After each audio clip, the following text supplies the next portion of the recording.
Welcome back to another episode of Sketchbook Sessions. Today I'm actually going to be going through a couple sketches.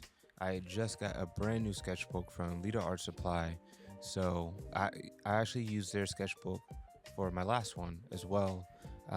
It took me a bit longer to fill out because I was traveling a lot, and admittedly I wasn't sketching as much as I should have been. You got to put in those daily reps. You got to put in the reps.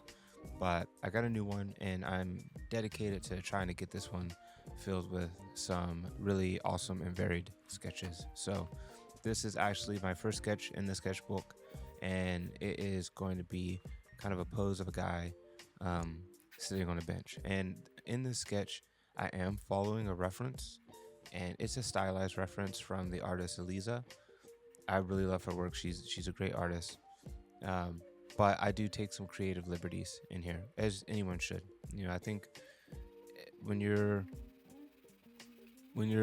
becoming a draftsman, or you're a painter, drawer, artist, you should definitely draw from real life as much as possible. And I also think you should draw from other artist styles when you're exploring your own style and you're trying to explore ideas. But drawing from imagination is important too. For this, I just wanted to kind of warm up, get reaffiliated, or dust off the skills with the materials. And I had been seeing a lot of Eliza's work, so I just went with that. But I definitely make some changes here and there.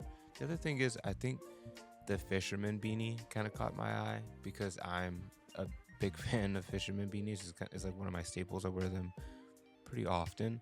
So that was awesome to see, and I just wanted to give that pose a try. Really enjoyed drawing the folds and all the clothes here. Started to add some details, starting to darken in the face and the profile, giving the expression some depth, and just kind of working through a couple mistakes that I had noticed in the preliminary stages of the sketch.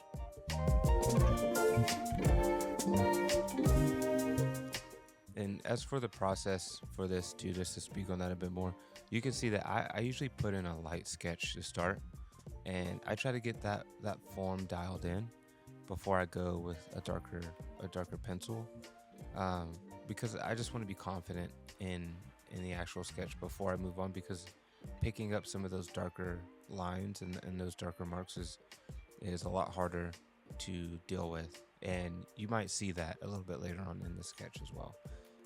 So stay light, but don't be afraid to go dark. You should have a wide range of value in all your sketches. Yeah, it's something that I try to keep in the forefront of my mind now, but when I first started out, it was so difficult to get over the fear of going too dark. I think you get scared that you're going to lose some of those details, which you are. That fear is justified. You're definitely going to lose a lot of details when you kind of just fill in the darks of areas, but you bring a whole new level of depth to the piece. So definitely consider that when you're sketching. But I'm starting to finish this one up. I'm just adding a couple little last outlines here, and then when I finish sketches now, my sketchbook is kind of like my journal as well, so I do like to put a little quote or some words in there to finalize it.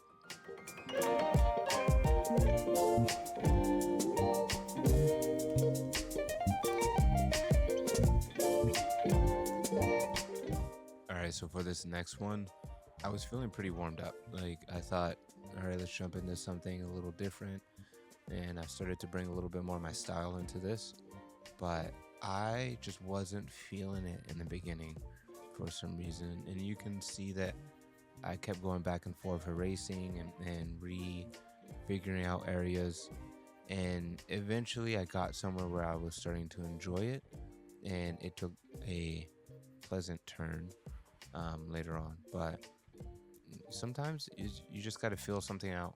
I think that also comes when you're drawing from imagination more, which this wasn't from imagination. I did have a reference that I loosely followed, but yeah, when you're drawing from imagination, like you just gotta go with the flow. A lot of times is how I feel about it, and fill out what you're trying to put on the paper. Um, but once I started to actually figure out what I was trying to draw, I started to enjoy this a lot more. I've been kind of leaning heavily into realism recently, so it was nice to do this a bit more stylized. Even so, I gotta have the smudging in there. Premium level technique is the smudge. But yeah, once I got that down, once I started to get in the flow, I started to enjoy this a much more.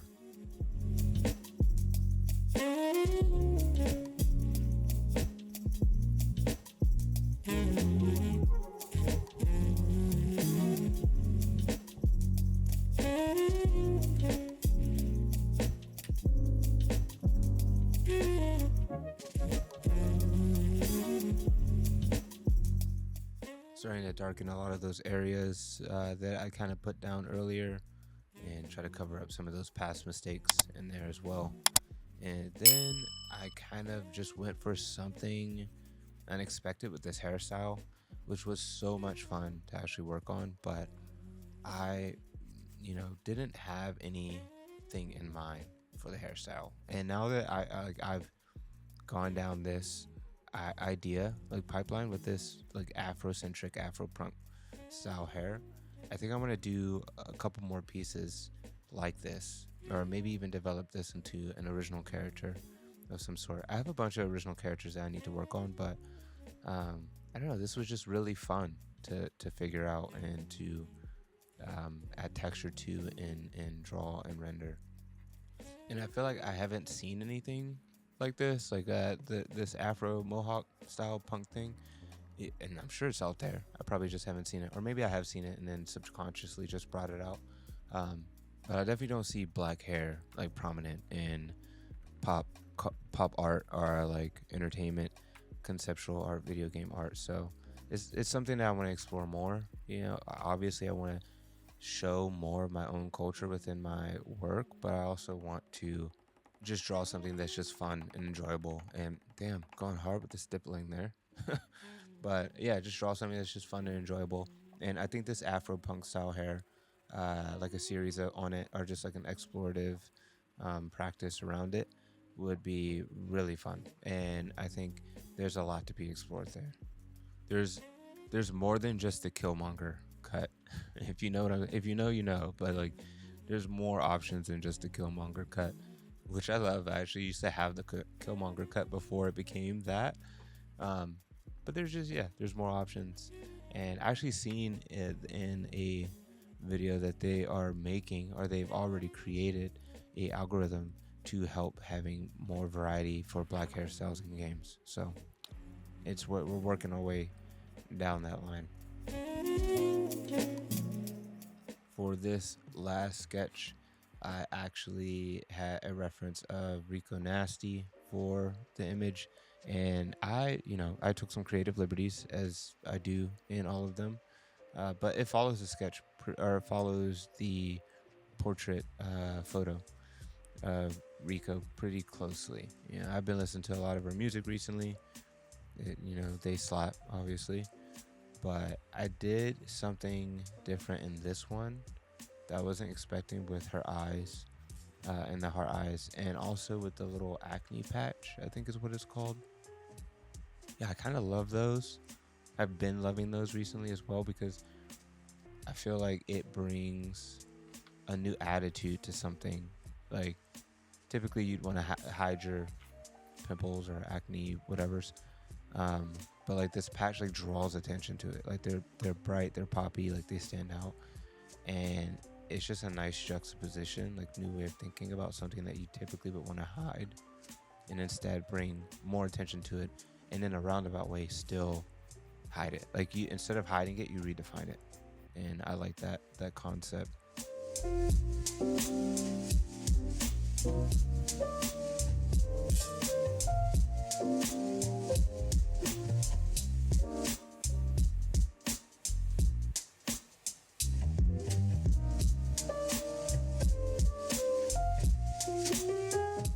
I've had these markers just sitting here for so long. I got like a bunch of markers while I was in Japan, Copic markers, all kinds of markers, and I haven't been using them. So this just seemed like a cool opportunity to bring them into the sketch with her eyes, adding this like new graphic element, and of course acne patch like had to be some kind of poppy, nice color.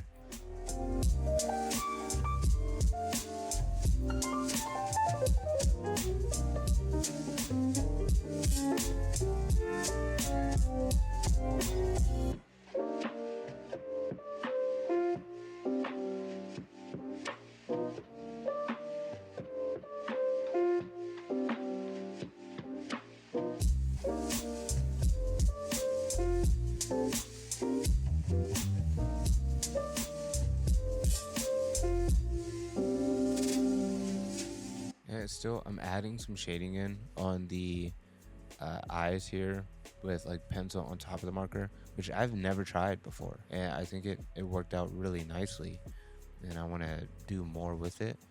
But the blue and pink eyes are just were it's like my favorite part of the piece, to be honest. um I don't know, it just makes it so much more animated, but like it brings like this fun energy to it, but still like that attitude, like backed by this like attitude with it. And that's just like an unexpected vibe that I hit while working through this. That was really fun.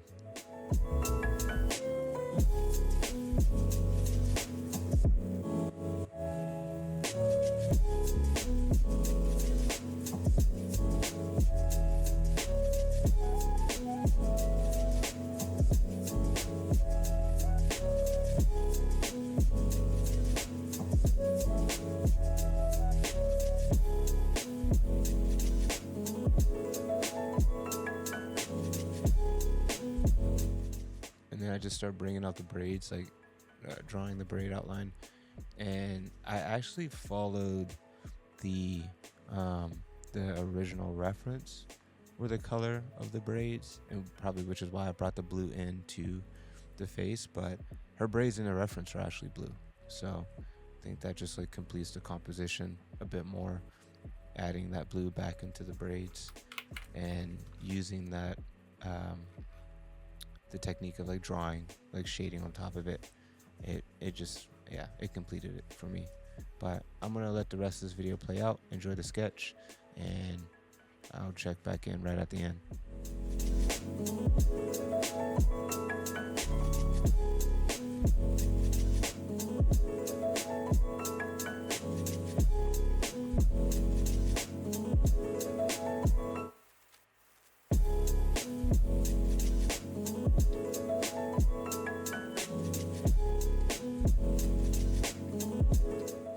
All right, so finishing this one up, just doing the shading here on these braids. Man, it like so much depth. I love doing this shading on top of the markers. But that's pretty much it for this sketchbook session. Thank you for joining and watching this one all the way through. I will be doing more of these sessions with you guys, and I also plan to do some subject focus workshops in these sessions as well. Make sure to check out my art shop, Mednokta Art Department, if you're an artist or you are trying to support me in any way. I got some new gear, art prints, and original artwork up there for sale. And as always, thank you for watching. Thank you for your time, and I will catch you guys next week.